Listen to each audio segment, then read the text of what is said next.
Rome was not built in a day, nor are narratives. This narrative building exercise against India has been in work for half a century, one of the longest wars in the world, and is still ongoing. It all started in the late 1960s to 1970s and has been adapting to all changes from technology to world order.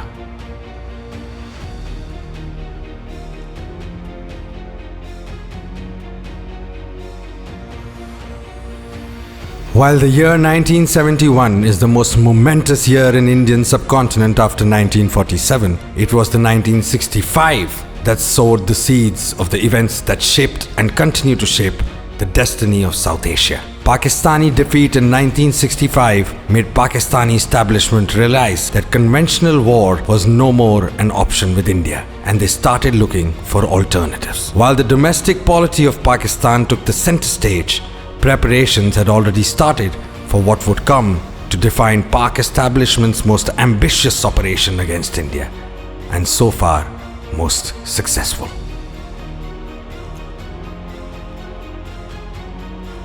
"1971 needs no introduction.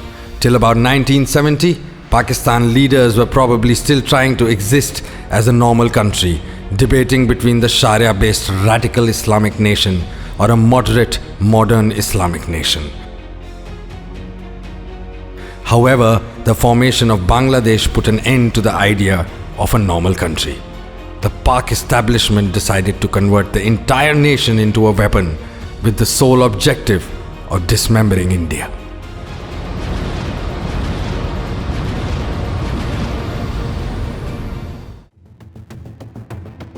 The ideological and philosophical mooring behind this endeavor was Jamaat-e-Islami, which was also responsible for orchestrating the massacre of Bangladeshis in cahoots with the Pak army.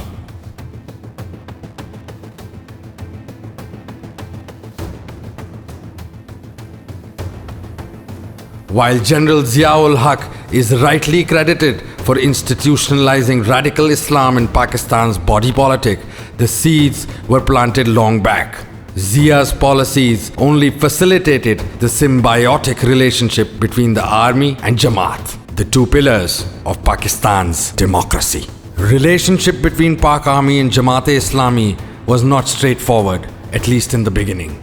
While Pakistan army took itself as a professional modern-day army whose mission was to take revenge upon the enemy, Jamaat, in its worldview, had no space for modern nation-states.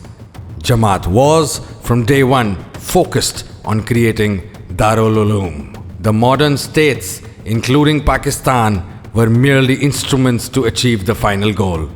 However, to cooperate for a more effective and nimble policy, the one Jamaat was already shaping. What started as Jamaat's seeding war later codified into Operation Tupac, bleed India through 1,000 cuts. For long, this policy has been interpreted in India only in its literal sense, equated with cross-border terrorism, terrorists spilling the blood of Indians. While this was true, it was not the complete truth. Under this operation, the ISI helped create 6 separatist militant groups in Indian-administered Kashmir, including Lashkar-e-Taiba, which notoriously perpetrated the 2008 Mumbai attacks in India.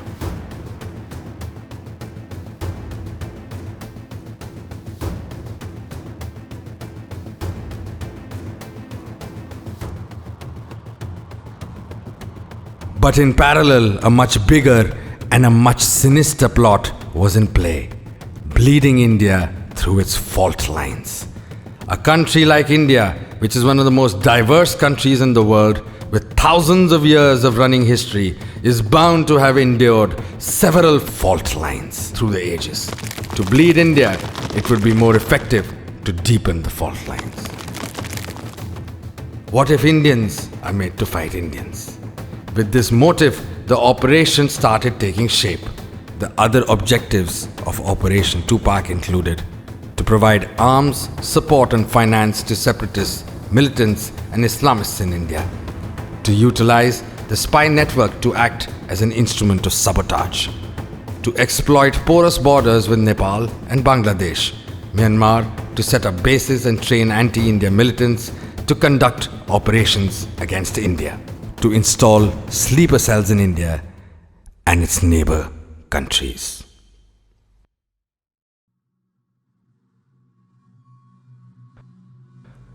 And this policy is as clear in its implementation as cross-border terrorism, with matching timelines. In the 1970s, the terror group JKLF was founded by the ISI. As a matter of coincidence, in the 1970s, the Islamic Circle of North America is born out of Halqa-e-Ahbab-e-Islami, HAI. The Students' Islamic Movement of India, SIMI, is also formed in the 1970s. The Jammu and Kashmir Students' Islamic Organization was formed in the 1970s, merged with Islami Jamaat-e-Islami, the student wing of Jamaat-e-Islami Pakistan, in the same decade. Ghulam Nabi Fai, the ISI mole, was the lead face of the Jamaat faction in Jammu and Kashmir, and Islamic Chhatra Shibir. The Jamaat student wing in Bangladesh was also formed in the 1970s. Association of Physicians of Pakistani Descent in North America, APPNA, was also formed in 1970s. In yet another coincidence, the key players which started it all are still active, except now they are passing the baton to their progenies. For instance, Abdul Malik Mujahid, the president of Jamaat-e-Islami in the 1970s, is still active as a founder of Sound Vision and JFA. SIMI founder Muhammad Ahmadullah Siddiqui is active with JFA. Ghulam Nabi Fai is also active on the Kashmir front, while Ayub Thakur is no more. His son Muzammil is now being groomed as the new torchbearer of Kashmir. Having set up the foundation, this operation has only been expanded over the period. In the 1980s, Jammu and Kashmir Liberation Front JKLF had started talking about independence from both India and Pakistan. The Pakistani leaders and other human rights activists support Kashmir only as long as they talk about the Pakistani narrative on Kashmir. Their freedom of speech and human rights is worth protecting only till they express opinions in sync with the Pakistani masters, and that human rights are worth protecting till they accept the rights defined by the activists sitting in the United States, Europe, and even in metros of India. Kashmiris must not have their own opinion and must never complain about terrorism. JKLF had violated this cardinal principle, and hence it was not useful anymore.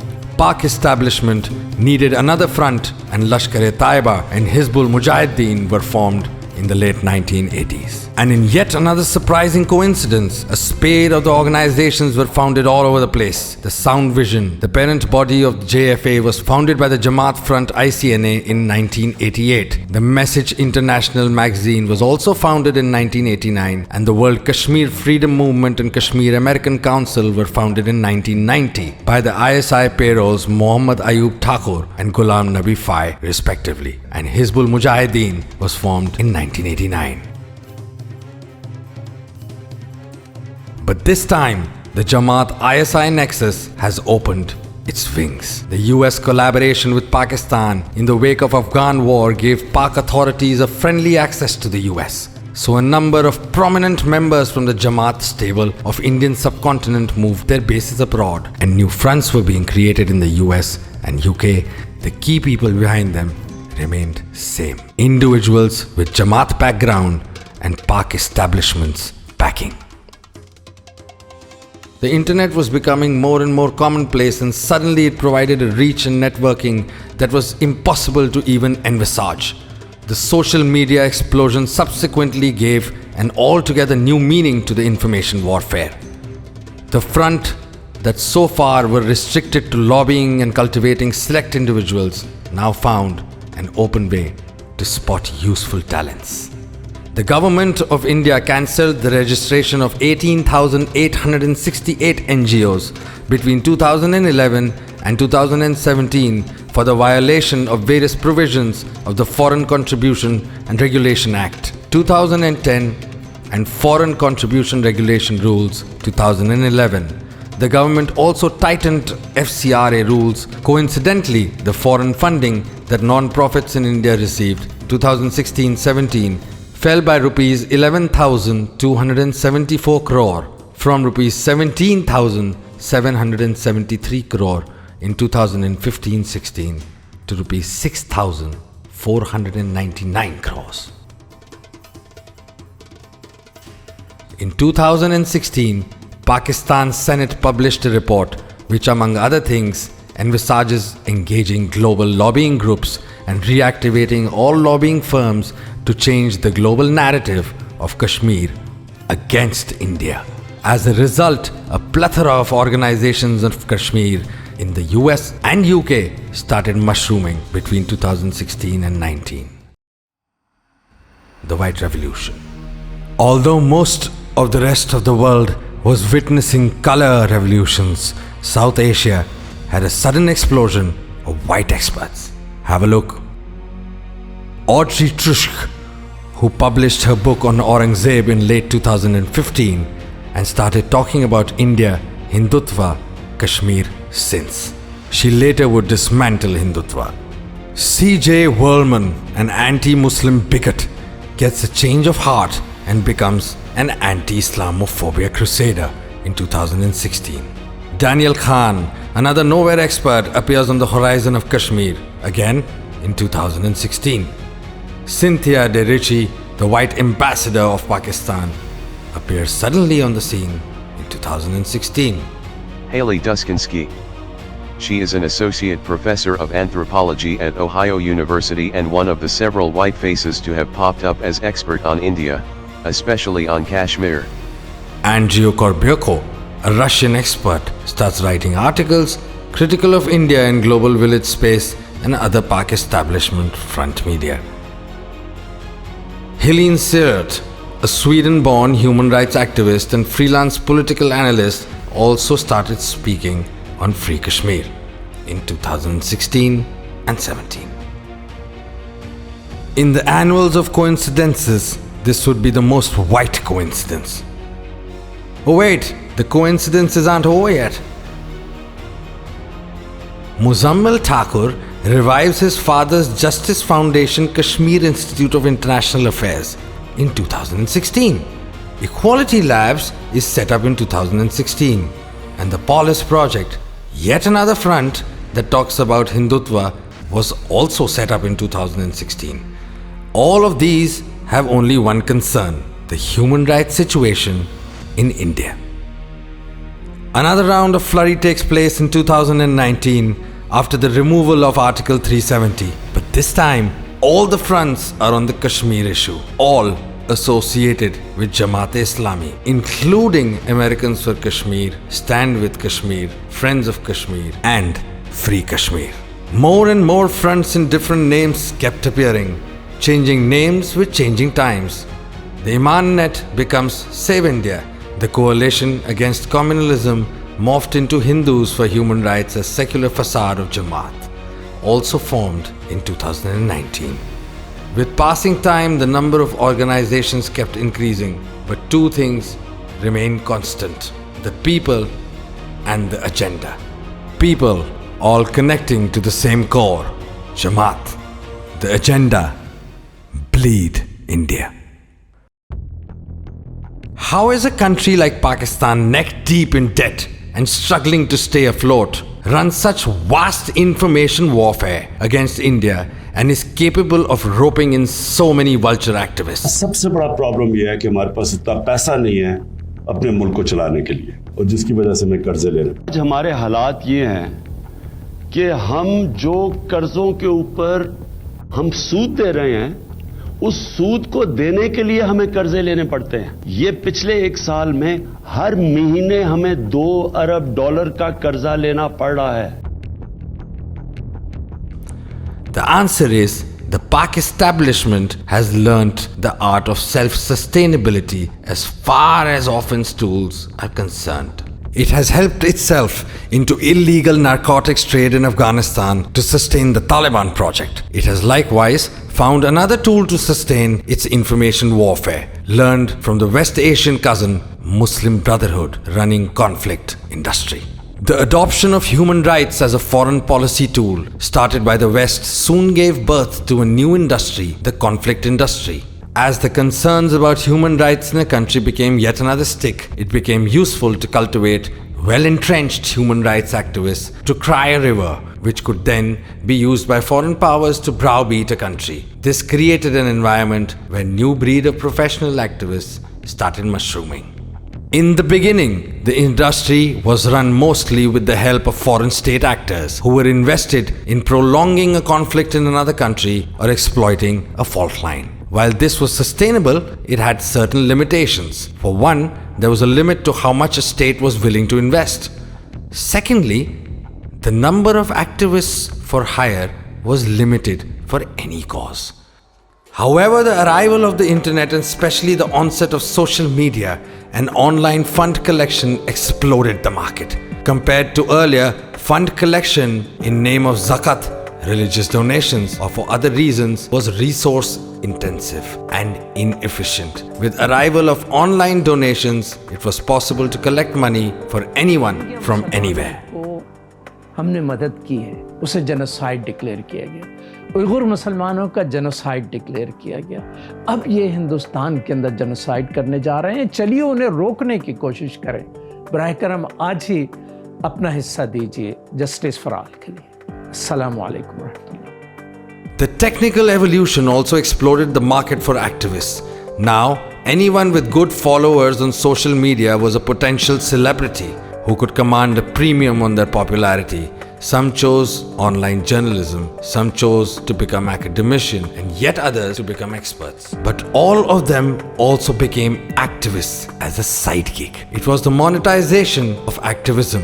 Unlike in past when social service and activism were fraught with risks and suffering from lack of money to fear of vested interests, this new wave of activism required merely hyperventilating on social media, which would bring more popularity and more money. Ironically, this created a class of activists, those whose interests lie not in resolving the conflicts but in prolonging them. The era of vulture activism has arrived. The grandmasters of a game of chess saw the opportunity early on. They were, after all, for the longest in the game. Jamaat and its players soon adapted themselves to this new model. They figured out that for collecting funds in name of any human rights issue, all one needed is a website, a payment gateway, and a graphic designer who can create the most tragic posters. Once the content was ready, all it needed was more and more online celebrities who could scream over the topic in return for some cuts. After all, what could be a more honorable way to earn than to raise the issues of human rights for the poor and discriminated? It doesn't matter that in most cases, the real victims never get a voice to speak. Though funds started pouring in, it was probably the safest, efficient, and most profitable business model in the history of humankind. How big the industry is can only be guesstimated, but some indications can give us a hint. The Burma Task Force JFA front spent more than $30,000 or 25 lakh rupees on Facebook advertisements alone to collect funds in the name of Rohingyas. How much money they collected, they never tell. But the same Burma Task Force paid $267,000 US, 2.25 crores, to the lobbying fund FGR to target India through USCIRF. One would assume that the organization also has running expenses and a list of celebrities to pay. And above all, they also have to save money to buy luxury apartments in the US and pay the fee for their children's education in extremely expensive US universities so that the children could take over the full-time activism after their graduation.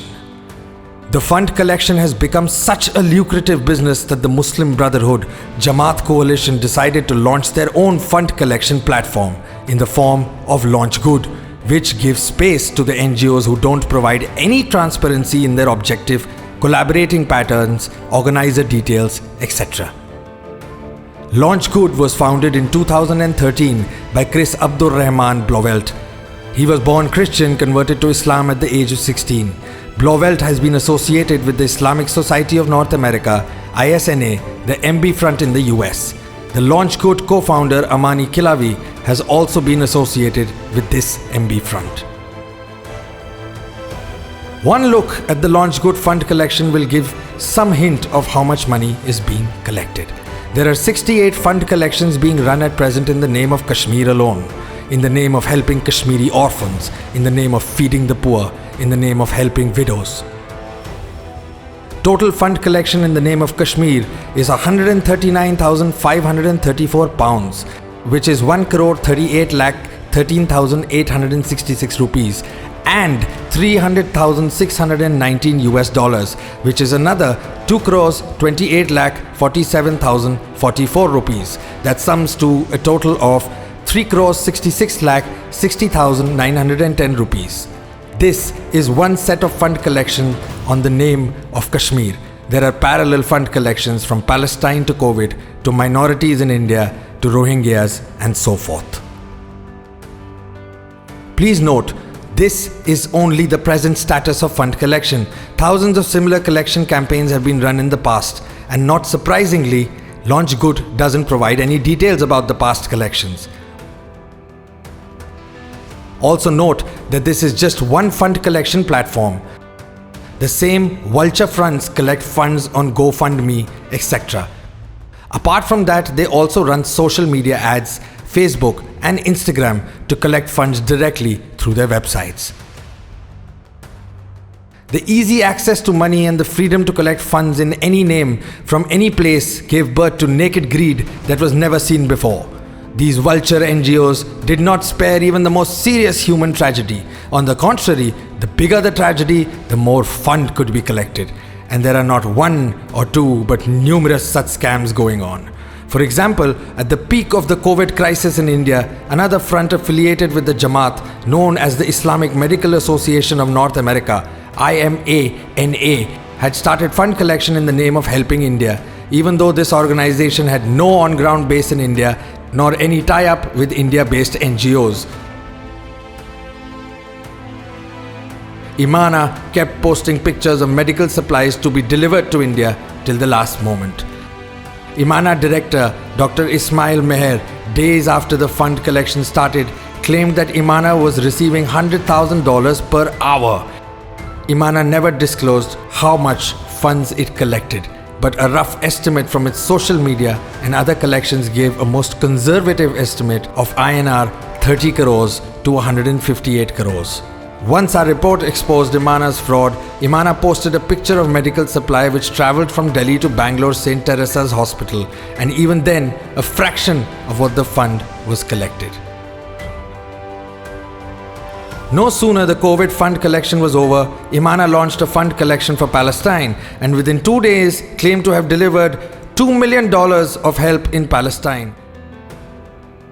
Most recently, IMANA has also launched a fund collection for Ukraine. Please donate. IMANA was not the only one helping India. Some major fronts included Muslim Aid and Penny Appeal, who also collected thousands of dollars in the name of helping India. There were 66 fund collection campaigns in the name of helping India on Launch Good alone. It was not merely stealing of funds, it was stealing funds at a time of crisis. It would have helped thousands of needy at the peak of crisis. However, stolen funds are not the only concern. An even bigger concern is where the funds would have gone.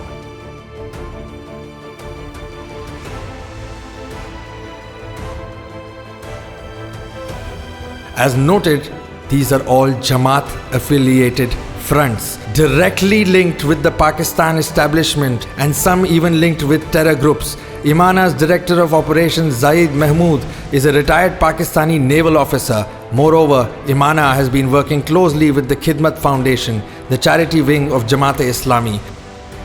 Muslim Aid was founded by the 1971 war criminal Chaudhry Moinuddin and has direct links with the ISI in charge, Lieutenant General Khalid Latif Mughal, and alleged terror-linked scholar Dr. Bilal Phillips. The network of Muslim Aid is also connected to Dr. Zakir Naik. We can only imagine where the funds collected in the name of COVID would have gone. We are sure of only one real beneficiary, the director of Imana. After collecting funds, he immediately headed to Pakistan and went on a trek to K2. At least one person was happy.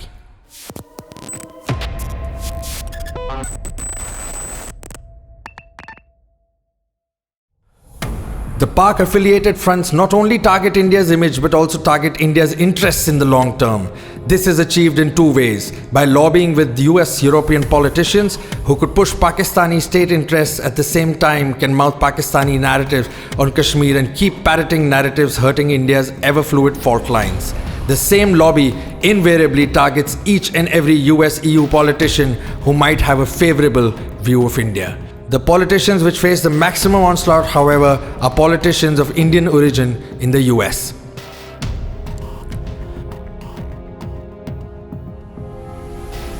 Since the 1980s, Pakistani expatriates formed lobbying groups. Abdul Malik Mujahid formed a lobby group, Muslim Democrats, to mobilize Muslim Americans for Muslim Democrat candidates during the 2008 elections. Khalid Riaz co-founded the Pakistani Political Action Committee, Pak, a subsidiary organization and political arm of APNA in 1989. Pak was described as the most powerful and influential Pakistani group overseas by the then PM Imran Khan. वो सारे overseas Pakistanis में जो सबसे influential और ताकतवर organisation है वो पाकिस्तानियों की वो अपना है. In 1996, the Pakistani Americans engaged in a national fundraising drive and raised $12,000 to get Senator Tim Johnson elected and replace Larry Pressler, who had written a key foreign policy amendment in 1990 to stop the US military aid to Pakistan. In 2002, Pak event Senator George Allen asked the then US President George Bush to find a solution to Kashmir. On September 19, 2019, Pak held a meeting through lobbying efforts at Capitol Hill to educate the US government on Kashmir just a week before the UN General Assembly.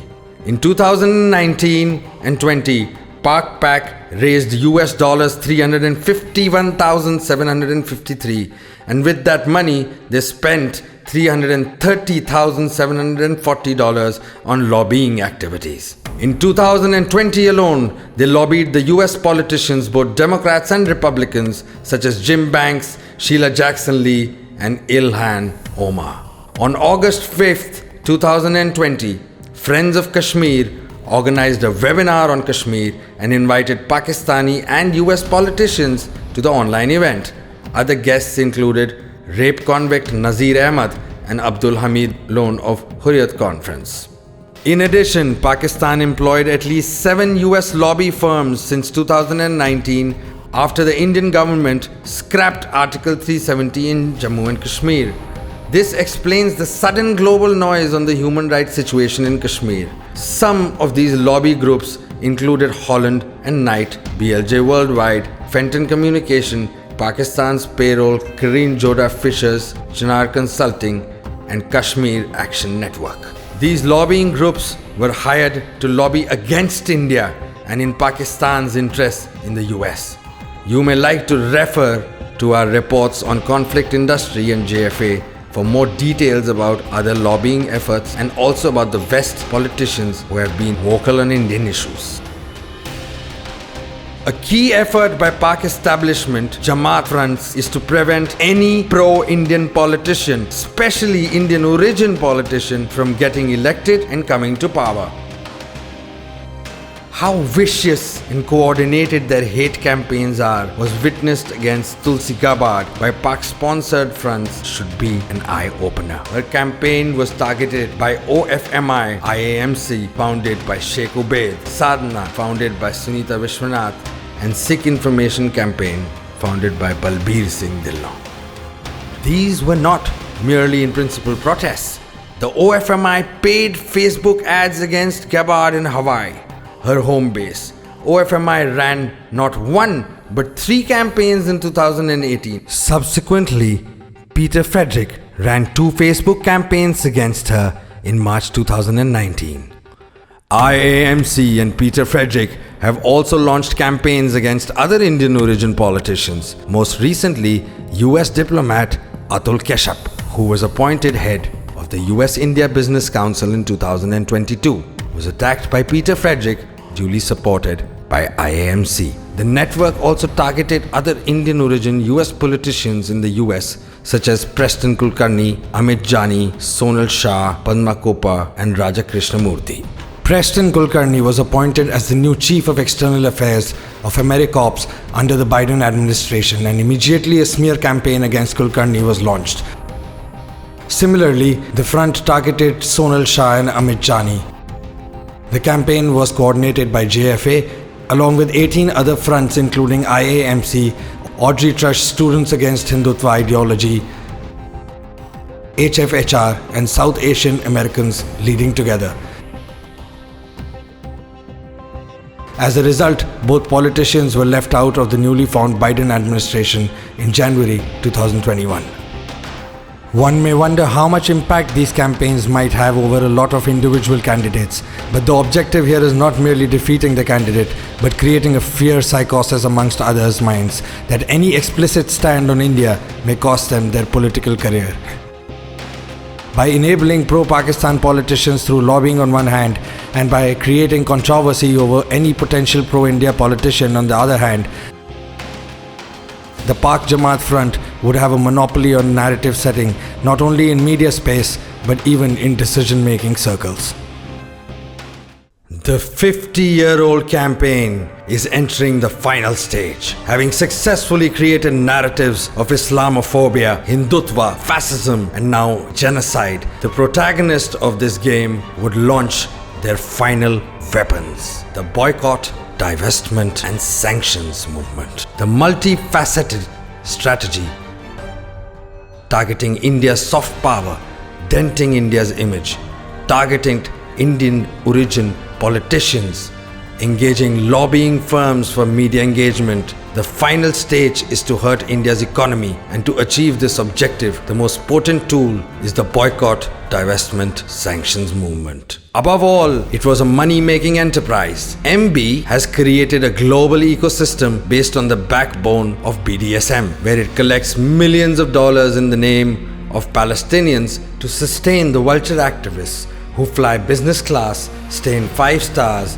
to talk about Palestinians' human rights situations in the US, Europe. How much of the funds reach the Palestinians? Likely zero.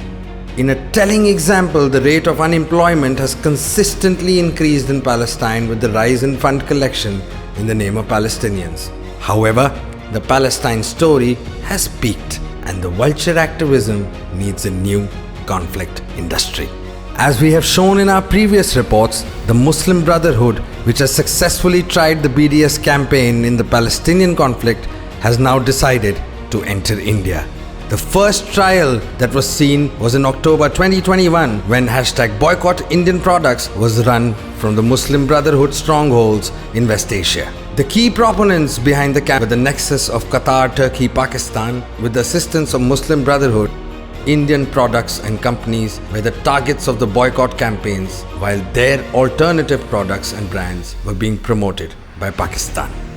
The build-up to a full-fledged BDS movement against India is already in place. Recently, Jamaat Front Kashmir Civitas in May 2020 hosted an event on Kashmir and Palestine and the struggle for freedom. With the Turkey-based organization Center for Islam and Global Affairs (CIGA) to draw a parallel between the struggle of self-determination of Palestine and Kashmir, with Pak Ambassador to the US Masood Khan in attendance. The event was also attended by CIGA founder Sami Al-Aryan, who was called for the BDS movement against India.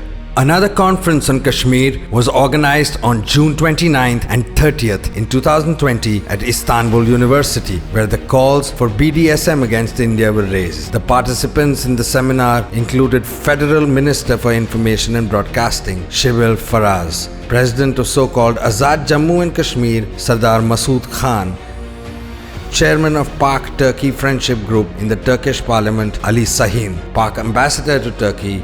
Other dignitaries that provided glory to the conference were rape convict Lord Nazir Ahmad and ISI mole Ghulam Nabi Fai. To further proliferate the messaging, an article was pushed by the anti-Islamophobic activist CJ Worldman in the TRT World titled, "Can Pakistan trigger a BDS campaign against India over Kashmir?" A tribunal was organized in Sarajevo on the Kashmir issue in December 2021 by Pak and MB-backed organizations attended by a set of vulture activists. The five-star conference discussed the plight of Kashmiris.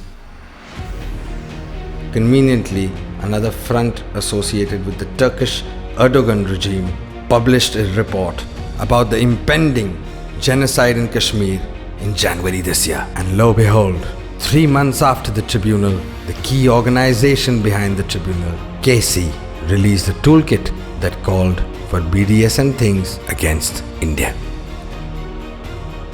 But the story is not over. Expect more shrill noise on rising fascism in India.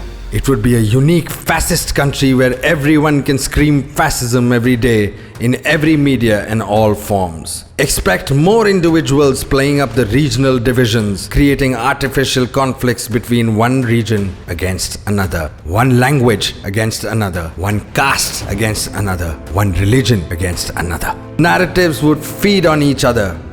One front would publish propaganda, and another would take that as evidence to organize a webinar, and the third would write an article on the webinar which would be used by the fourth to tweet and lament about impending genocide. Expect a lot of collusion from domestic players as well, from legitimizing fake experts to recycling the Pak establishment Jamaat narrative. Expect a series of articles on how this campaign would be hurting India economically, though without any data or references. In this, they would get inspirations from the designated platforms, from Turkish to Qatar outlets. One hallmark would remain: they would all be independent of any data or reference. Some of the colluders would also hyperventilate on Twitter about the risk to India's economy because of such boycott and sanction campaigns, with an objective to further create the narrative. Some of them would also get rewarded with a 5-star conference to hyperventilate in a foreign country. Once seeded, the narrative war would create its own economy, which would sustain on further abusing India's image. Caveat: are we to say that the problems do not exist in India? By no means. As we have noted repeatedly, these are genuine problems of India, the long-running fault lines. These are very much real concerns for India and Indians. The issues of minorities and the discriminations against Dalits are real problems and should be discussed ad nauseam and addressed head-on. We must face the problem of gender discrimination as well as regional concerns. What we must not do is let vested interests hijack these issues and weaponize them against India. These issues should be raised by real stakeholders who conveniently have been removed from the discourse. A set of vulture activists have abrogated upon themselves to become the representative voice on every issue at the cost of real stakeholders. Is it a coincidence that the same set of individuals and fronts affiliated with JFA, Jamaat, is found to be the voice on each and every issue of India? How did that happen? How do unknown and random white people alight on the scene all of a sudden and become the guardian of Indian human rights concerns? Is it also a coincidence that these are also the same set of individuals and fronts which are given mainstream space by Indians and Indian media? Is it merely mental slavery to whiteness and foreign complex, or there is more to it? There have been and are many activists and experts on Indian issues who have spent their lifetime fighting for the causes. However, instead of empowering them and giving them a voice, the ecosystem oiled from the US-based ISI Jamaat machinery has taken hold of discourse whose agenda is not to address these issues but to prolong them. It is not in their interest that any constructive debate takes place. Their interest is that these fault lines are deepened so much that they become unbridgeable. And we are sad to note that they are succeeding. What would be a better strategy to bleed India than to make Indians fight Indians? The famous Urdu poet Allama Iqbal had said, "Kuch baat hai jo hasti mitti nahi hamari." However, within a few years, the same country witnessed partition. If the country could be divided once, it could be divided again. We can't afford to take our resilience for granted. Especially when सदियों रहा है दुश्मन दौरे ज़मां हमारा.